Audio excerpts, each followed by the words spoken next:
जय श्री राम दोस्तों। सरस्वती माता ने मंथरा की बुद्धि कैसे फेरी, सुनिए। देवताओं को अवधपुरी में जो गाजे बाजे बज रहे हैं वह अच्छे नहीं लग रहे हैं। देवता सब मिलकर माता सरस्वती के पास गए, उनके चरण पकड़कर प्रार्थना करने लगे। माता कुछ ऐसा कीजिए कि राम जी का राज तिलक ना हो, राम जी को वनवास हो जाए और हमारे सारे कार्य सिद्ध हो जाए। माता सरस्वती मन में विचार करने लगी, देवताओं तुम्हारा स्थान तो बहुत ऊंचा है, लेकिन तुम्हारी करनी बहुत नीची है। दूसरों का सुख तुमसे देखा नहीं जा रहा है। तुम जानते नहीं हो यदि राम जी को वनवास हुआ तो अवधपुरी में किस तरह का भूचाल आ जाएगा। क्या राजा दशरथ जी राम जी के बिना जीवित रह पाएंगे? क्या राम जी माता पिता और सारे अयोध्या वासियों को छोड़कर वन को जाएंगे तो उन्हें दुख नहीं होगा? देवताओं ने कहा, माता तो आप जानती हो राम जी पूर्ण ब्रह्मा है, वह सुख और दुख से बहुत परे है। उन्हें न तो सुख होता है और न ही उन्हें कोई दुख होता है। उन्हें वे सुख और दुख से परे हैं। रहा प्रश्न अयोध्यावासियों और महाराज दशरथ और माताओं का, तो जीव अपने कर्मों के अनुसार पारबंध्य का फल भोगता है। अयोध्या और राजा दशरथ जी के भाग्य में यदि ऐसा ही लिखा होगा तो वह उन्हें क्रम बस भोगना ही पड़ेगा। आपको किसी तरह का कोई दोष नहीं लगेगा। माता सरस्वती ने विचार किया, बात तो ठीक है, राम जी वनवास को जाएंगे, लोक कल्याण ही होगा, राक्षसों का विनाश ही होगा। यह विचार कर माता सरस्वती अयोध्यापुरी को चली। माता सरस्वती ने मंदबुद्धि मंथरा के हृदय में ऐसी चेतना जागृत की कि जो एक वाक्य को ठीक से नहीं कह पाती थी उसे सब मंदबुद्धि कहते थे। उसी मंथरा ने रानी कैकेयी को 100 सोतों की कहानियां सुना दी। बड़ी अद्भुत बात है। और माता कैकेयी का हृदय ऐसा बदला कि कैकेयी ने निश्चय कर लिया कि महाराज दशरथ से 2 वरदान मैं आवश्यक मांगूंगी। वह कोप भवन में जाकर लेट गई। भगवान की इच्छा प्रबल है। महाराज दशरथ जी को ज्ञात हुआ कि रानी कैकेयी कोप भवन में है। वहां गए। आने के पश्चात नीति में निपुण महाराज दशरथ जी रानी कैकेयी से कहने लगे, क्या कारण है? कोप भवन में आने का कारण बताओ। तुम्हारे कहने से राजा को रंक बना सकता हूँ, रंक को राजा बना सकता हूँ, बिना अपराध के किसी को भी देश से निकाल सकता हूँ। भगवान की प्रेरणा से महाराज दशरथ काम के ऐसे वशीभूत हुए कि नीति निपुण महाराज दशरथ जी नीति के विरुद्ध भी रानी कैकेयी की शर्तें मानने को तैयार हो गए। उन्होंने रानी को वचन देने का आश्वासन दे दिया, यहाँ तक कि भावुकता में आकर राम जी की सौगंध भी खा गए। तब रानी कैकेयी ने महाराज दशरथ जी से अपने वही दोनों वरदान मांग लिए जो देवासुर संग्राम के समय राजा दशरथ ने दिए थे। देवासुर संग्राम में एक समय रानी कैकेयी दशरथ जी के साथ संग्राम में चली गई थी।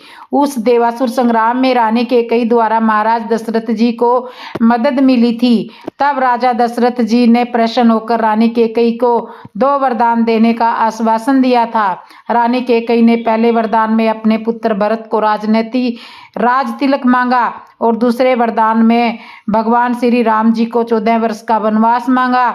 यह सुनकर महाराज दशरथ ने रानी कैकेयी जी से बहुत विनती की कि अपने वरदान में बदलाव कीजिए।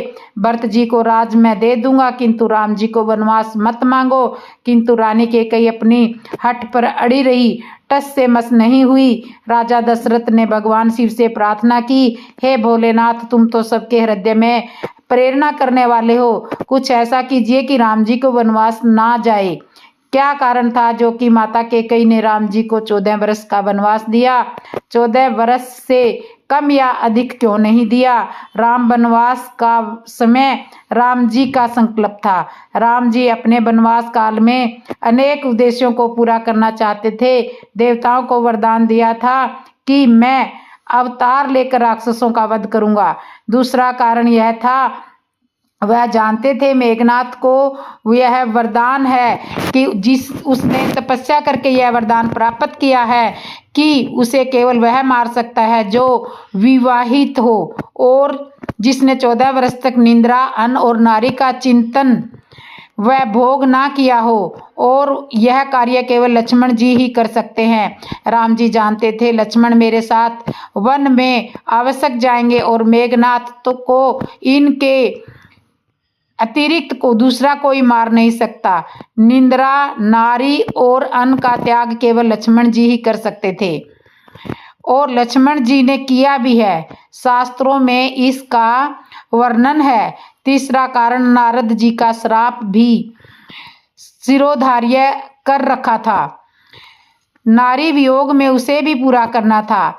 भगवान शिव विधि के विधान को बदल सकते हैं। ब्रह्मा जी के लिखे हुए लेख को पारबंध्य को बदलने में भगवान शिव सक्षम है, किंतु यदि संकल्प समय भगवान का है तो उसे भगवान शिव भी नहीं बदल सकते हैं।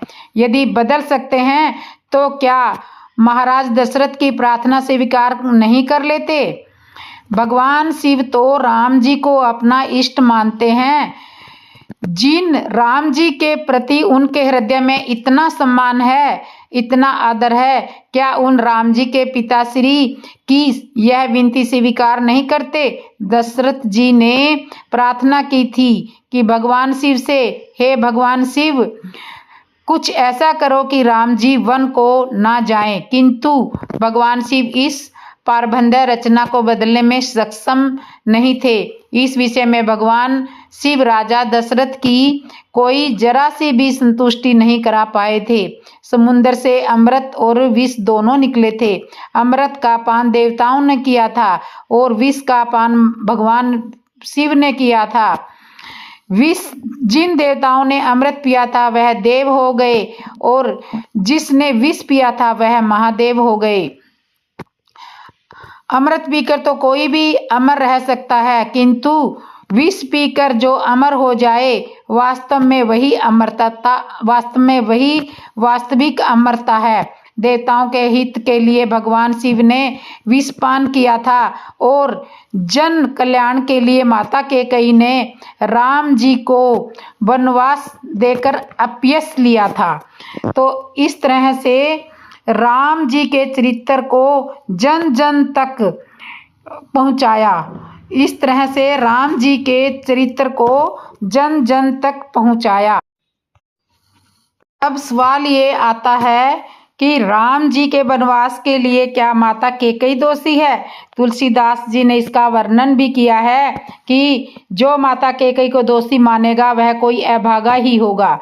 राजा दशरथ ने कैकेयी के द्वारा मांगे गए वरदान को सुनकर मूर्छित हो गए। प्रातःकाल मंत्री सुमंत ने देखा कि महाराज अभी तक जागे नहीं है। क्या कारण है? जाकर देखा, महाराज दशरथ जी को अस्वस्थ देखकर सुमंत ने माता कैकेयी से पूछा। माता कैकेयी ने सुमंत से कहा, जाकर राम जी को बुला लाओ। सुमंत ने जाकर राम जी को सारा हाल सुनाया। राम जी जिस भेष में थे उसी भेष में तुरंत महल में आ गए। राम जी के भेष को देखकर लोगों में भय उत्पन्न हो गया, विषाद सा छा गया। सब लोग आपस में चर्चा करने लगे और जब राम जी ने आकर देखा महाराज दशरथ अस्वस्थ होकर लेटे हैं, भगवान श्री राम ने माता कैकेयी से कारण पूछा। माता कैकेयी ने राम जी को कारण बताया कि तुम्हारे पिताजी ने मुझे 2 वरदान देने को कहा था और मैंने अपने वरदान मांगे हैं। पहला वरदान भरत को राज तिलक मांगा है और दूसरा वरदान मैंने तुम्हें 14 वर्ष का वनवास मांगा है। बस यही सुनकर तुम्हारे पिताजी बेहाल हो गए हैं। राम जी कहने लगे, नहीं माता, इतनी छोटी सी बात पर पिताजी की यह दशा नहीं हो सकती। मुझसे कोई बड़ा अपराध हुआ होगा जिसके कारण पिताजी मुझसे रुष्ट हो गए हैं। यदि बात केवल इतनी छोटी सी है तो यह तो मेरे लिए बड़े सौभाग्य की बात है। माता, यह पुत्र बड़ा भाग्यशाली है जो माता पिता की आज्ञा का पालन करे। यदि पिताजी ने मुझे 14 वर्ष का वनवास दिया है और उसमें तुम्हारी सहमति है तो मेरे लिए इससे बड़े सौभाग्य की कोई बात नहीं है। और क्या हो सकती है? इससे बड़े सौभाग्य की बात और क्या हो सकती है? मैं आवश्यक पिताजी की आज्ञा का पालन करूंगा। इसमें दुख मनाने वाली कोई बात नहीं है। भगवान श्री राम ने पिता दशरथ जी को आश्वासन दिया, पिताजी 14 वर्ष बीतने पर मैं अति शीघ्र लौट कर आऊँगा, आप निश्चित रहिए। इस तरह राजा दशरथ को आश्वासन देकर राम जी माता कौशल्या के महल में वन गमन के लिए आज्ञा लेने गए। जब माता कौशल्या ने देखा कि राम जी आए हैं तो माता कौशल्या बड़े प्रसन्न होते हुए कहने लगी, पुत्र अति शीघ्र स्नान कर लो और अल्प आहार कर लो। पता नहीं राज तिलक के समय कितना समय लगेगा, इसलिए आप अति शीघ्र तैयार हो जाओ। परिस्थिति इतनी प्रतिकूल होने के पश्चात भी राम जी के चेहरे पर उदासी का कोई भाव नहीं था। माता राम जी के मुख दर्पण को देखकर यह समझ ही नहीं पाई कि परिस्थिति प्रतिकूल हो चुकी है। तुलसीदास जी ने इस प्रसंग में यह समझाने का प्रयास किया है कि प्रतिकूल परिस्थिति होने पर किस तरह धैर्य का परिचय देना चाहिए। हमारे जीवन में यदि परिस्थिति प्रतिकूल हो जाए तो सामने वाला हमारे चेहरे के भाव को देखकर ही समझ जाता है कि कुछ बात तो जरूर हो चुकी है। यदि सामने वाला कुछ भी नहीं समझता है तो हम उसे समझाने के उद्देश्य से हमारे चेहरे पर ऐसे भाव ले आते हैं जिससे वह हमसे पूछने लगता है और फिर हम अपनी प्रतिकूल परिस्थिति का उसके सामने वर्णन करते हैं। किंतु राम जी ने ना ऐसा कुछ नहीं किया। बड़े सहज रूप से माता कौशल्या से कहा, माता पिता जिसने मुझे वन का राज्य दिया है। माता कौशल्या एक क्षण भर कुछ समझ नहीं पाई। तब राम जी ने कौशल्या माता को समझाया कि माता कैकेयी की आज्ञा से पिताजी ने मुझे 14 वर्ष का वनवास दिया है और भरत को राज तिलक देने की बात कही है। यह सुनकर माता कौशल्या एकदम अचेत हो गई। अपने आप को संभालते हुए कहने लगी, राम यदि इसमें केवल यदि तुम्हारी पिता का आदेश होता तो मैं आवश्यक यह कह सकती थी कि तुम्हारे पर मेरा भी अधिकार है। यह आदेश देने से पूर्व मेरी सहमति लेनी आवश्यक थी, किंतु जब तुम्हारी माता कैकेयी की इसमें सहमति है तो मैं तुम्हें वन जाने से नहीं रोकूंगी। तुम माता पिता की आज्ञा का पालन आवश्यक करो। कौशल्या माता कहने लगी, राम यदि मैं तुमसे कहूँ कि मुझे भी अपने साथ ले चलो तो तुम्हें संदेह हो जाएगा। तुलसीदास जी ने इस चौपाई में रहस्य छुपा कर रखा है। केवल इतना कहा है कि तुम्हें संदेह हो जाएगा, स्पष्टीकरण नहीं किया है। संत जन इसकी व्याख्या करते हैं कि राम जी को संदेह किस तरह हो सकता था। संतों ने इसकी व्याख्या की है कि माता कौशल्या के कहने का भाव यह था कि भरत माता राम जी का राज तिलक देखना नहीं चाहती, भरत की माता राम जी का राज तिलक देखना नहीं चाहती है। यदि मैं कहूँ मुझे भी साथ ले चलो तो तुम्हें संदेह हो जाएगा कि क्या राम जी की माता कैकेयी के पुत्र भरत का राज तिलक नहीं देखना चाहती है। बस इस चौपाई का यही अर्थ है। कौशल्या माता ने कहा कि राम तुम माता पिता की आज्ञा का पालन करने के लिए आवश्यक वन को जाओ। मैं यहाँ भरत का राज तिलक आवश्यक देखूंगी। जब राम जी माता से आज्ञा ले रहे थे तब श्री जानकी जी वहीं उपस्थित थी। अपने पांव के नुपुर की ध्वनि से पृथ्वी को कदोड़ते हुए राम जी का ध्यान अपनी ओर आकर्षित करना चाहती है। नुपुरों से पृथ्वी को कुरेद रही है। जानकी जी कुछ कह नहीं रही है और फिर माता जानकी जी ने राम जी से कहा, स्वामी मुझे भी साथ ले चलिए, मैं भी आपके साथ वनवास को जाऊंगी। तो इस तरह से सीता जी भी राम जी के साथ जाने के लिए राम जी को कहने लगती है। वन जाने के लिए राम लक्ष्मण और सीता जी का संवाद होता है। जब कौशल्या माता ने दुखी मन से राम जी को वन जाने की आज्ञा दे दी, उधर माता सीता मन में विचार कर रही है, विधाता जाने प्रभु मुझे साथ ले जाएंगे या नहीं। धीर गंभीर होते हुए श्री जानकी जी ने राम जी से कहा, स्वामी मुझे भी साथ ले चलिए। स्त्री का तो स्वामी के चरणों में ही सब कुछ होता है। राम जी ने कहा, सीते तुम वन के योग्य नहीं हो। वन में भयानक राक्षस, भयानक जानवर, विषैले सांप रहते हैं, तुम उन्हें देखकर डर जाओगी। अमृत सरोवर में रहने वाली मछली खारे समुद्र में नहीं रह सकती है। मैं हंस गमिनी, तुम वन में कैसे रह सकती हो? तुम वन के योग्य नहीं हो। श्री सीता जी कहती है, स्वामी आप मुझे हंस गमिनी कहते हो तुम्हें याद होगा जनकपुर में मेरी माता ने भी आपको हंस कहा था। तो इस तरह से जानकी जी श्री राम जी को वन में जाने के लिए बार बार कहती है। मेरी माता जी ने कहा था कि नन्हे राजकुमार को धनुष तोड़ने के लिए कह रहे हो। हंस का बच्चा भी क्या कभी मंदराचल पर्वत को उठा सकता है? याद होगा आपको, यदि मैं हंस गमीनी हूँ तो हंस विशेषण तो आपके लिए भी मेरी माता जी ने लगाया था। और जब हंस के बच्चे ने मंदराचल उठा लिया, धनुष तोड़ लिया, तो यह हंस गमीनी वन में क्यों नहीं रह सकती? मैं आपके चरणों की सेवा करूंगी। आपके साथ रहते हुए मुझे गर्मी सर्दी बरसात का कोई दुख नहीं होगा। आपके होते हुए मुझे भयानक राक्षस और वन्य जीवों का क्या डर हो सकता है? राम जी ने श्री जानकी जी से कहा कि माता की भी तो आज्ञा नहीं है। श्री सीता जी कहने लगी, माता की आज्ञा तो हो चुकी है। अभी अभी माता ने कहा है कि तपस्वियों की स्त्रियां वन के योग्य होती है और आप तपस्वी के वेश में तो वन में जा रहे हो, तो माता के कहे अनुसार मैं वन जाने योग्य हूँ। श्री राम जी ने माता सीता को कई तरह से समझाने का प्रयास किया, किंतु माता सीता ने कहा, प्रभु यदि आपने मुझे साथ ना लिया तो मेरे प्राण नहीं रहेंगे।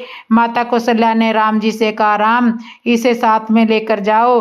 कौशल्या माता कहने लगी, राम तुमने मुझे अभी नारी धर्म की शिक्षा दी है, कहा है कि पति के चरणों में ही नारी का सब कुछ होता है, तो फिर यह नियम भी सीता के लिए भी अलग कैसे हो रहा है?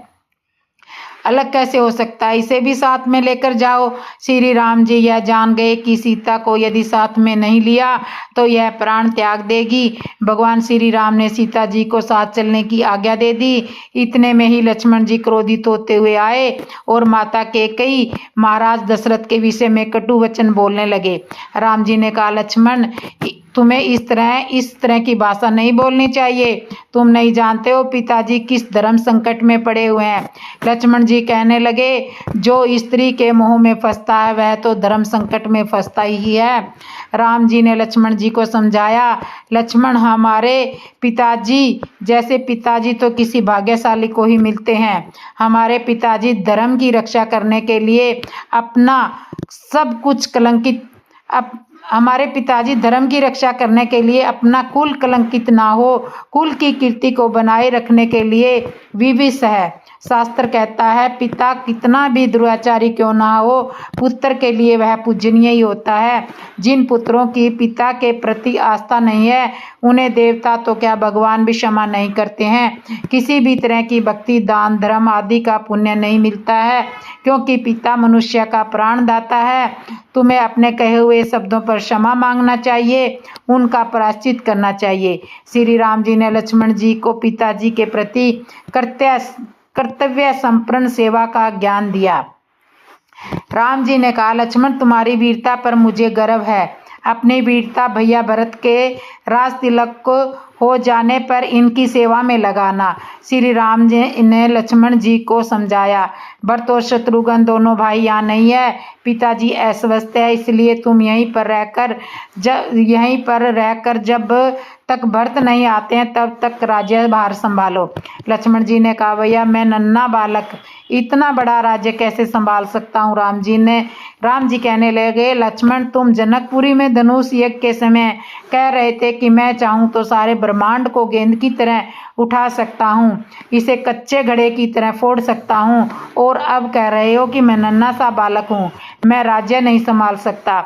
लक्ष्मण जी ने कहा, भैया यह बात सही है, मैंने ऐसे कहा था, किंतु यह बात मैंने पहले कही थी, और जब परशुराम जी आए तब आपने परशुराम जी से कहा था कि यह दूध मुहा बालक है, इसका अपराध क्षमा कर दो। वीर मैं पहले था और जो कहा वह कर भी सकता था, किंतु आपने मुझे दूध मुहा बालक बनाया। वीर होने की बात पहले कही थी, आपने बालक मुझे बाद में बनाया। बस तभी से मैं बच्चा ही हूँ, और इसलिए कह रहा हूँ कि बालक इस राज्य का कार्यभार कैसे संभाल सकता है। इस राज्य का कार्यभार कैसे संभाल सकता है।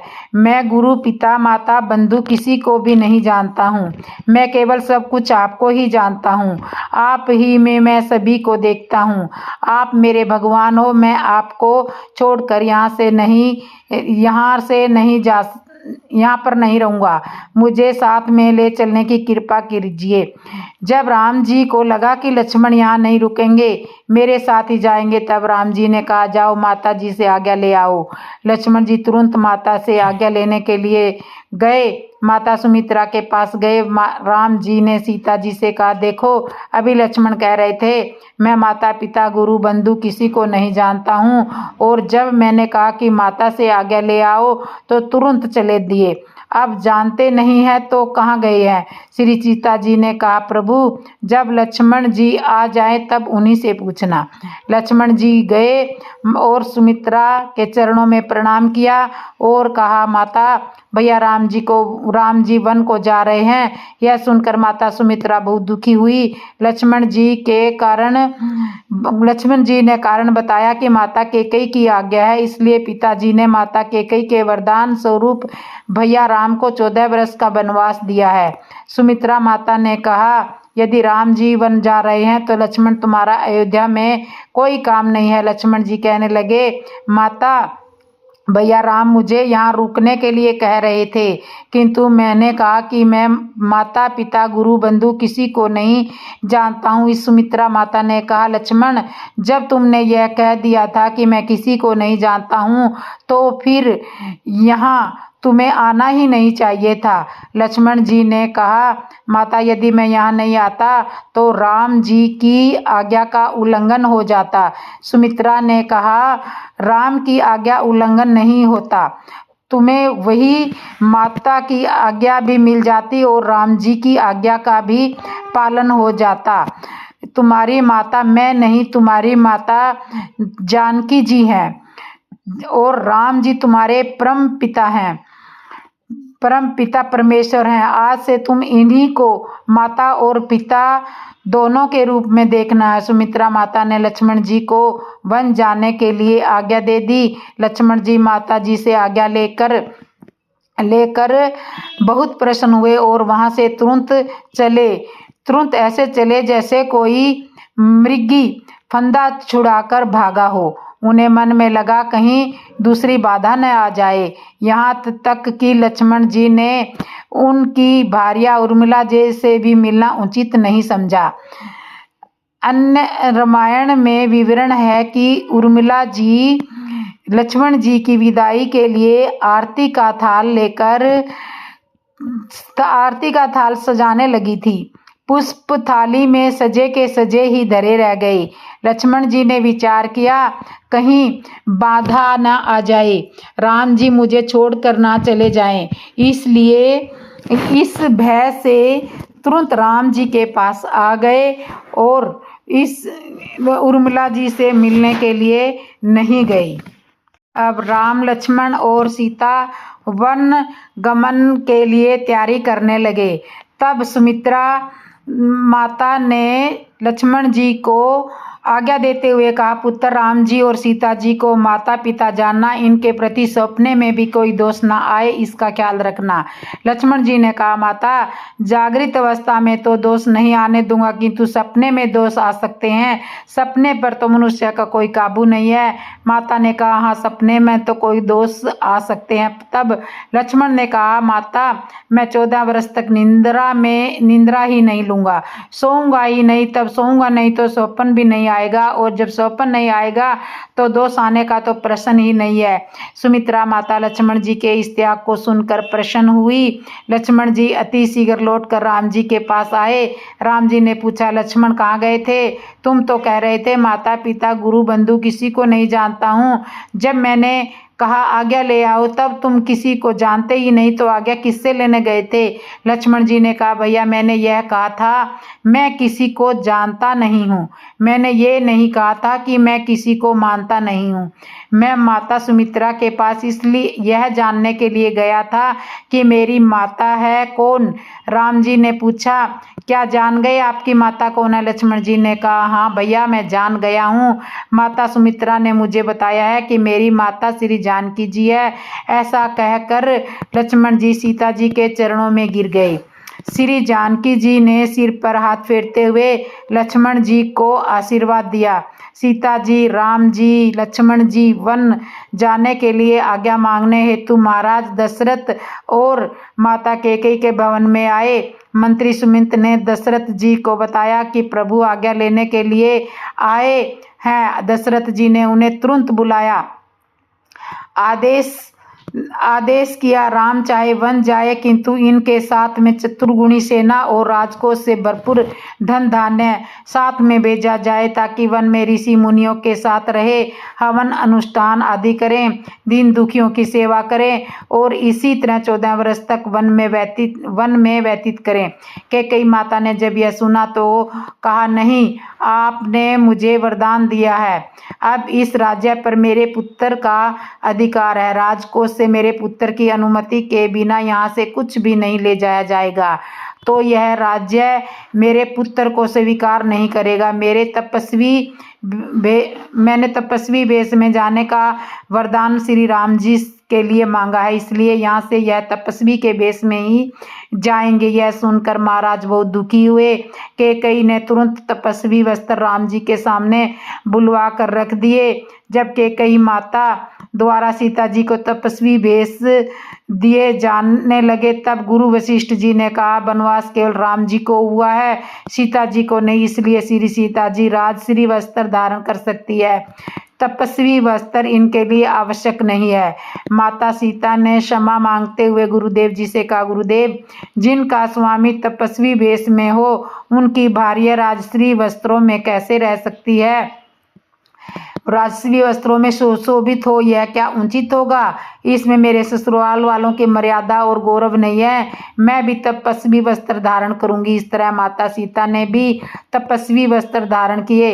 सीता जी जब अपने आभूषण उतारने लगी तब गुरु माता अरुंधति जी ने कहा नहीं, आभूषण मत उतारिए, पति के साथ रहते हुए आभूषण उतारना अशुभ होता है। माता अरुंधति जी की आज्ञा को सीता जी सहित सभी ने माना। माता पिता को प्रणाम करके श्री राम लक्ष्मण जानकी जाने लगे। दशरथ जी की दशा बहुत दयनीय हो गई। रानियों ने उन्हें कई तरह से धीरज बंधाने का प्रयास किया। जब राम जी महाराज दशरथ से आज्ञा लेकर लक्ष्मण जी और सीता जी सहित वनवास जाने लगे, राजा दशरथ ने सुमंत से कहा सुमंत, तुम इन्हें 4 दिन की सैर कराकर वापस ले आना। सरयू नदी के तट से गंगा तट तक ले जाकर वापस ले आना, किंतु मैं जानता हूँ राम दृढ़ निश्चयी है, यह लौट कर आएगा नहीं। तुम मेरी ओर से हाथ जोड़कर उनसे प्रार्थना करना और कहना कि हाथ मैं जोड़ रहा हूँ, किंतु इस हाथ जोड़ने के पीछे भाव आपके पिताजी का ही है।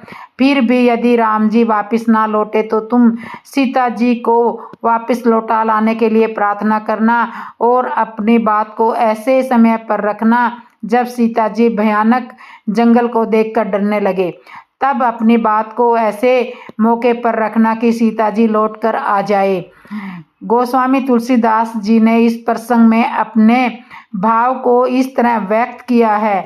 दशरथ जी कहना चाह रहे हैं कि राम जी जल है और मैं मछली हूँ, मछली जल के बिना जीवित नहीं रह सकती। राम जी जल है और सीता उस जल की तरंग है।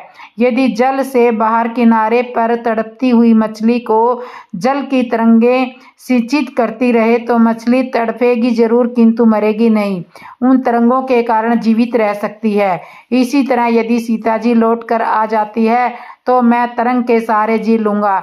गोस्वामी तुलसीदास जी का भाव यही है कि इसी कारण वह सीता जी को तरंग की उपमा दे रहे हैं कि जिस तरह तरंग आती जाती रहती है, उसी तरह सीता जी भी आती जाती रहेंगी, कभी अपने पिता के यहाँ, कभी अयोध्या। मैं उस तुरंग के सहारे ही जी लूंगा। सुमंत राजा दशरथ जी की आज्ञा मानकर चला। अयोध्या वासियों ने विद्रोह कर दिया, हम भी राम जी के साथ चलेंगे। राजा दशरथ जी और रानी कैकेयी के विरुद्ध अयोध्यावासी विद्रोह करने लगे। राम जी ने उन सबको समझाया, तुम किसके लिए विद्रोह कर रहे हो?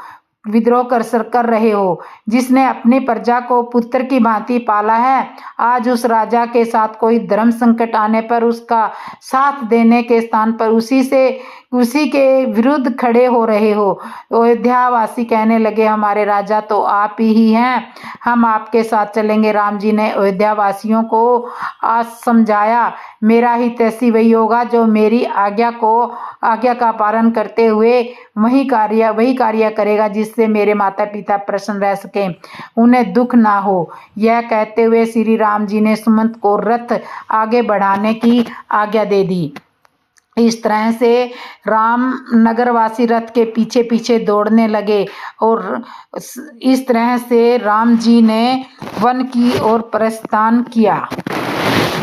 नगरवासी रथ के पीछे पीछे दौड़ने लगे। रास्ते में गुरु वशिष्ठ जी की कुटिया के पास राम जी ने रथ को रुकवाया, गुरु जी के चरणों में प्रणाम किया। गुरु वशिष्ठ जी दुख के मारे कुछ बोल नहीं पाए, केवल आशीर्वाद दिया। राम जी अयोध्या को वीरान करते हुए चल दिए। नगर में दूर संध्या समय तक स्थान पर उन्होंने रथ को रुकवाया। संध्या का समय हो चुका था। रात्रि के समय भगवान की कृपा और दैविक शक्तियों की कृपा से नगरवासियों को निद्रा आ गई। भगवान श्री राम ने जब देखा कि नगरवासी सब निद्रा में है, सो रहे हैं, उन्होंने सुमिंत को आदेश दिया कि रथ को इस तरह ले चलो ताकि रथ के पहिए का कहीं निशान न हो और अयोध्यावासी वापस अयोध्या लौट जाएं। भगवान श्री राम ने विश्राम करते हुए अयोध्यावासियों को प्रणाम किया। सुमंत ने रथ को राम जी की आज्ञा अनुसार आगे बढ़ाया और राम जी अयोध्या की सीमा जहाँ समाप्त होती है,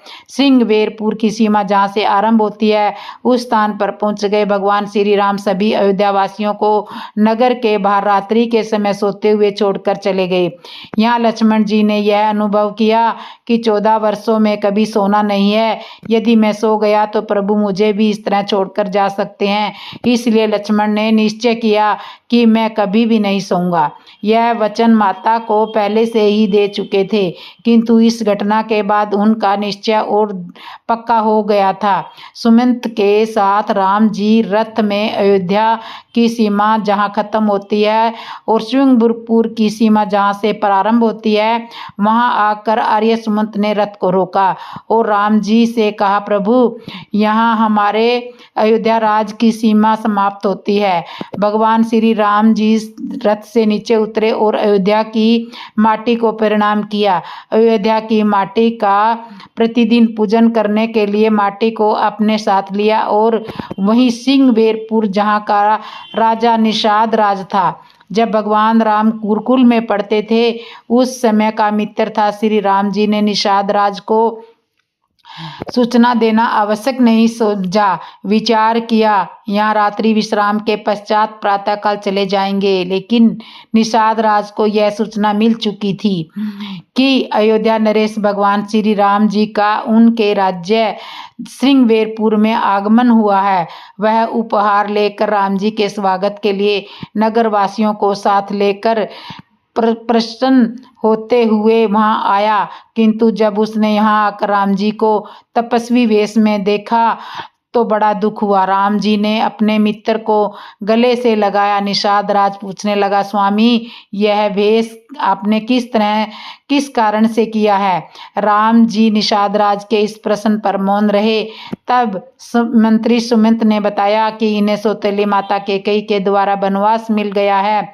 पिता की आज्ञा से यह वनवास में 14 वर्ष तक रहेंगे। निषाद राज ने जब यह सुना तो वह बहुत दुखी हुए। राम जी से आग्रह करने लगा, स्वामी मेरा यह श्रृंगवेरपुर बहुत छोटा सा राज्य है। आप यदि मुझे अपना मित्र मानते हो तो मैं अपने सच्चे हृदय से कहता हूँ कि आप इस राज्य को ग्रहण कीजिए, आप हमारे राजा हो, हम सब आपकी प्रजा बनकर रहेंगे और 14 वर्ष तक यहीं निवास कीजिए।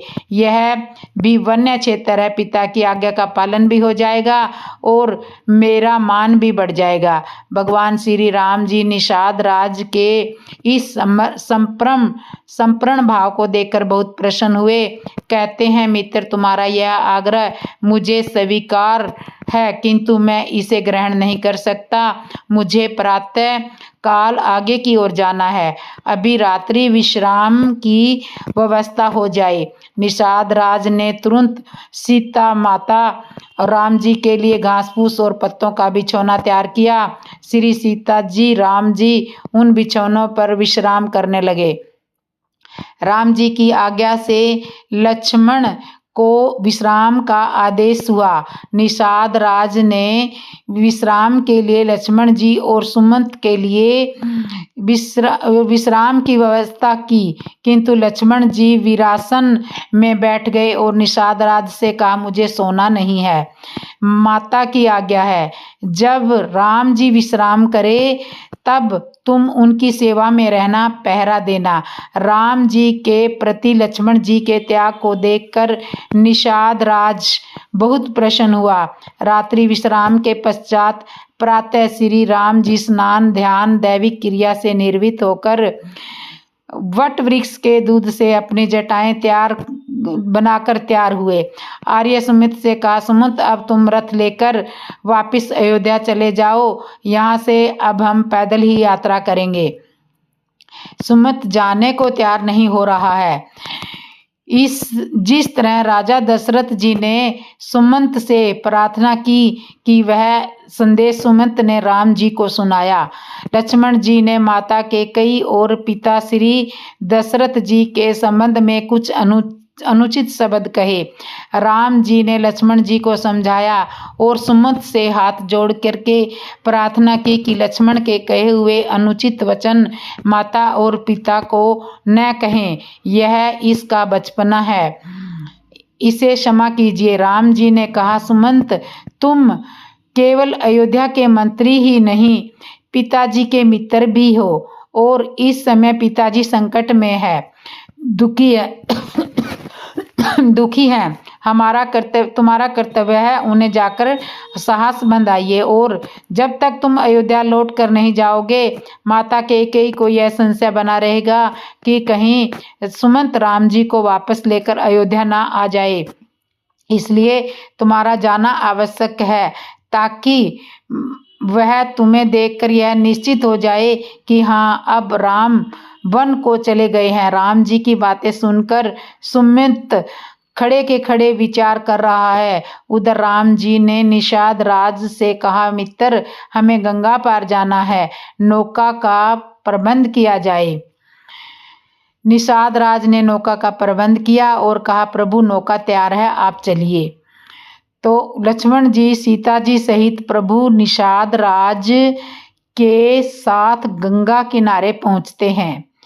तो दोस्तों, आपको ये हमारी कथा कैसे लगी? अच्छी लगी हो तो कमेंट में बताना, और जिसने भी मेरे चैनल को सब्सक्राइब नहीं किया, सब्सक्राइब करना, लाइक करना और कमेंट करना और बेल आइकन बटन तो ज़रूर दबा लेना। बोलो जय श्री राम दोस्तों।